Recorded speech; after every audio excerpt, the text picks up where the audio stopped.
Bom, seguimos falando sobre a delação premiada de Daniel Worcaro e como ela pode impactar o país, ainda mais nesse ano marcado pelas eleições.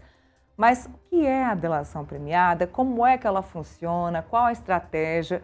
O que a defesa de Worcaro vai usar? Para a gente falar sobre isso, para explicar o que é a delação premiada, a gente recebe aqui Arthur Richardson, advogado especialista em direito criminal e membro do Conselho Nacional de Política Criminal e Penitenciária. Doutor Arthur, muito bom dia. Eu já ia dizer boa tarde, mas ainda é bom dia. Obrigada pela gentileza de falar conosco aqui no Contexto.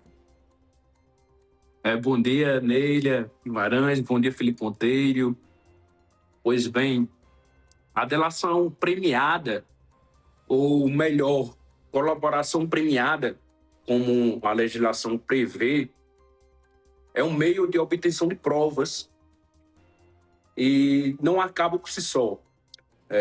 A tradição histórica, a parte histórica, alguns doutrinadores remontam a von Ehring, a parte tendo começado na Idade Média, e outra parte já remonta ao Departamento Americano, quando iniciou no combate às máfias, porque essas organizações criminosas tendem a ter o sigilo, o silêncio como uniforme, e daí o Estado, visando combater essas organizações, criou um instrumento, um meio de obtenção de prova, para que se infiltre nas informações, no contexto dessas organizações.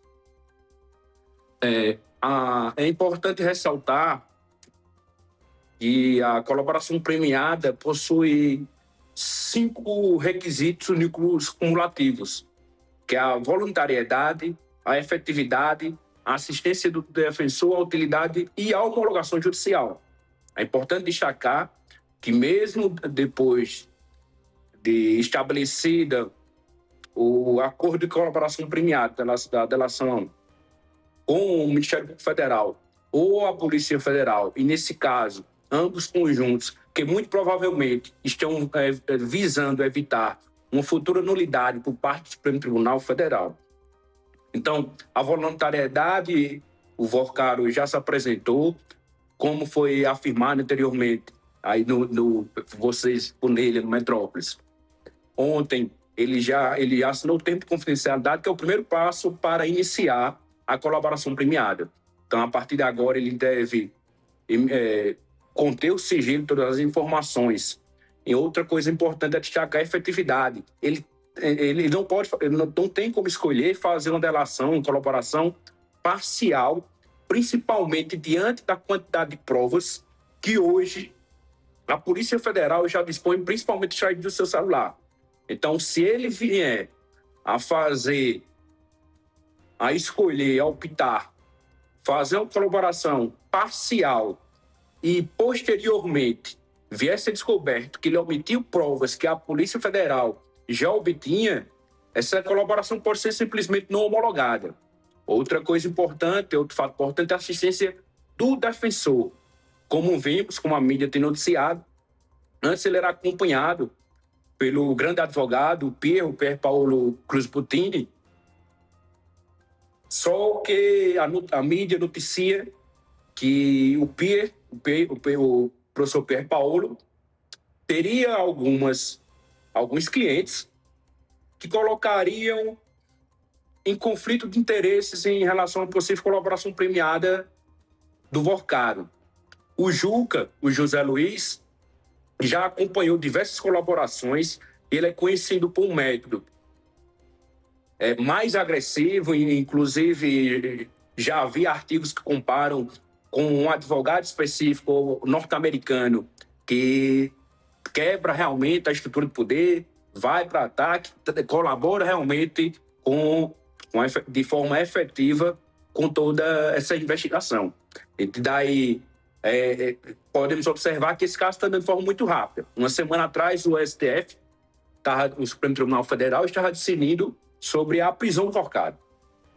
Agora já está se discutindo e já se assinou o termo de confidencialidade, que é o primeiro passo para a colaboração, e já deve iniciar as tratativas para discutir os termos desse acordo.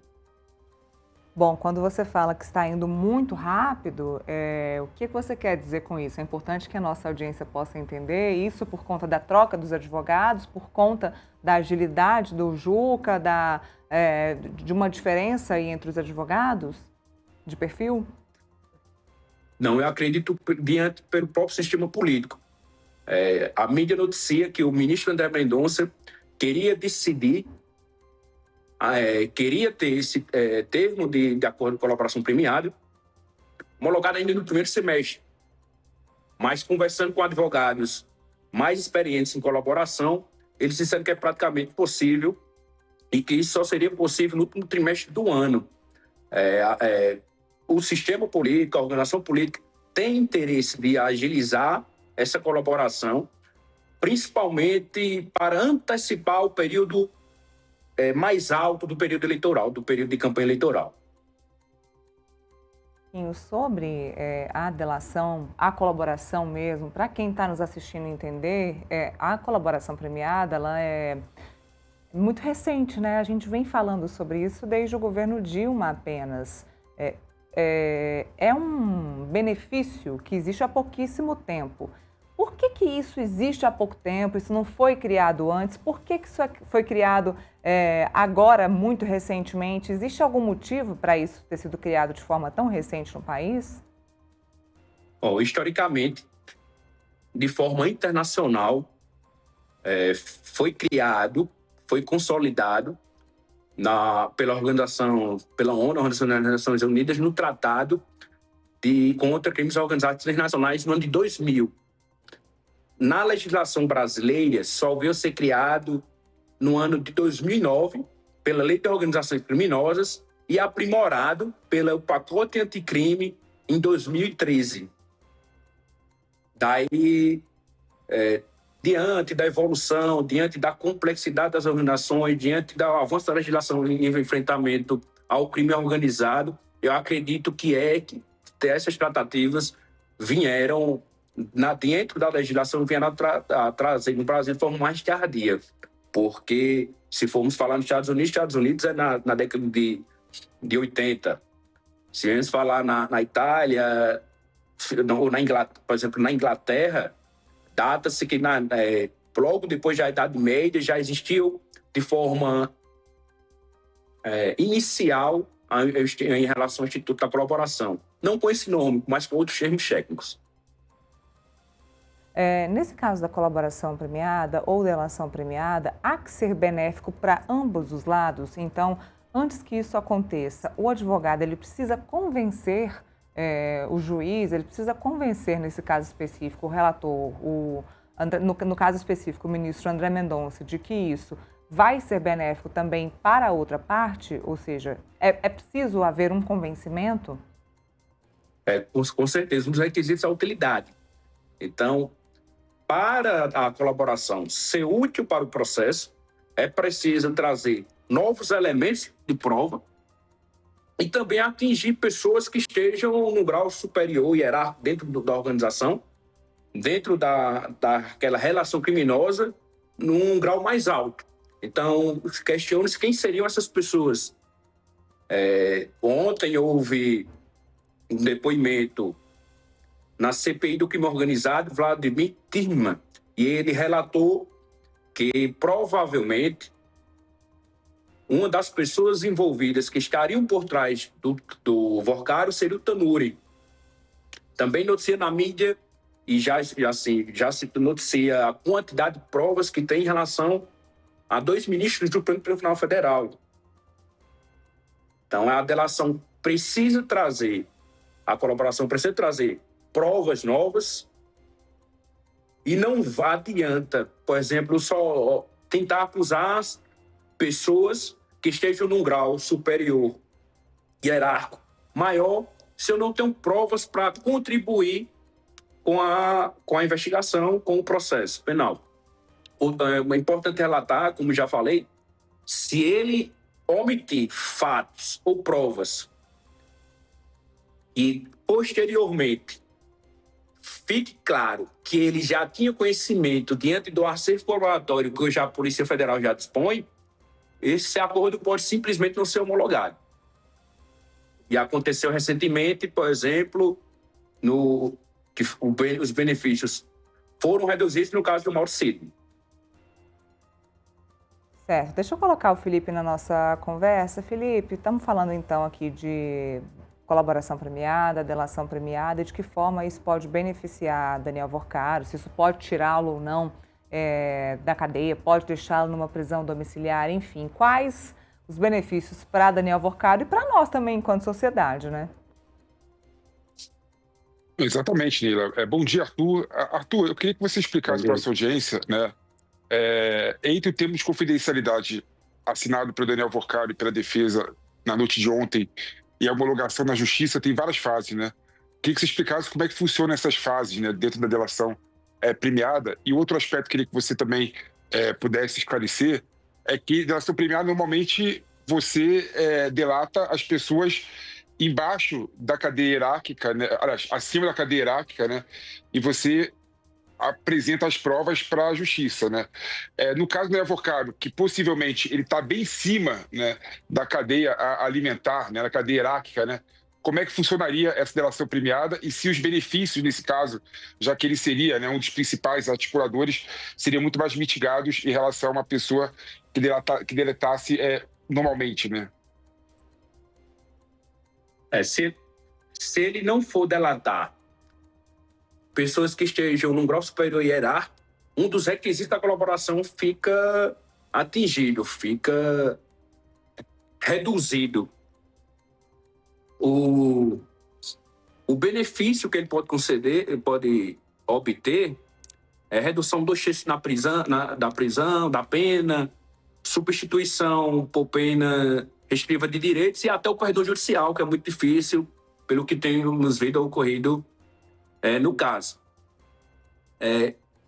Eu observei na mídia que existem alguns outros diretores do MASH que estariam num grau hierárquico menor e que poderiam haver e ter o interesse também de fazer essa colaboração. Então, acredito agora que vai se transformar uma corrida para quem faz essa colaboração primeiro e para quem traz mais provas, para quem está num grau superior hierárquico maior. É importante ressaltar também que essa colaboração pode ser feita de forma conjunta, como aconteceu com o caso da empresa Odebrecht, onde vários diretores, todo mundo se reuniu, fez uma colaboração só, apesar de ter sido anulado posteriormente da forma que foi obtida outros meios de provas. Bom, em relação ao passo a passo, primeiro é o termo de confidencialidade, que pressupõe a utilidade e o interesse público. O interesse público aí seria realmente combater uma organização que atingiu o mercado financeiro, atingiu todos os brasileiros de um menor a um maior, principalmente diante do vulto, diante do fundo, diante dos fundos de pensões, diante das relações com políticos. Então aí atingiria, de certa forma, protegeria a República. Então tem um grande interesse público nisso daí. Após o recebimento da análise do termo de confidencialidade, que não foi indeferido de forma sumária, já foi assinado entre as partes, iniciou as tratativas para saber quais são as provas, quais são as pessoas que vão ser delatadas, o que é que vai ser falado, o que é que vai ser juntado no termo de colaboração, para aí negociar os benefícios, né? Não adianta, eu acredito dificilmente vai ser homologado e não terão os benefícios da forma que o Worcaro pretende, que tem um grande interesse em proteger a sua liberdade, se ele não trouxer elementos novos, elementos que não já estejam em propriedade da investigação. Existe alguma possibilidade de ele ficar em prisão domiciliar enquanto acontece essa delação, essa colaboração? Porque, assim, para quem nos assiste, a delação premiada não é chegar ali na frente da Polícia Federal e relatar um caso, contar um caos, né? Contar uma história, não é isso. ele vai ter que pegar muitas provas, acessar computadores, acessar celulares, construir ali um castelo de provas, apresentar isso à PF ou ao Ministério Público ou a ambos, né? Não sabemos ainda como será.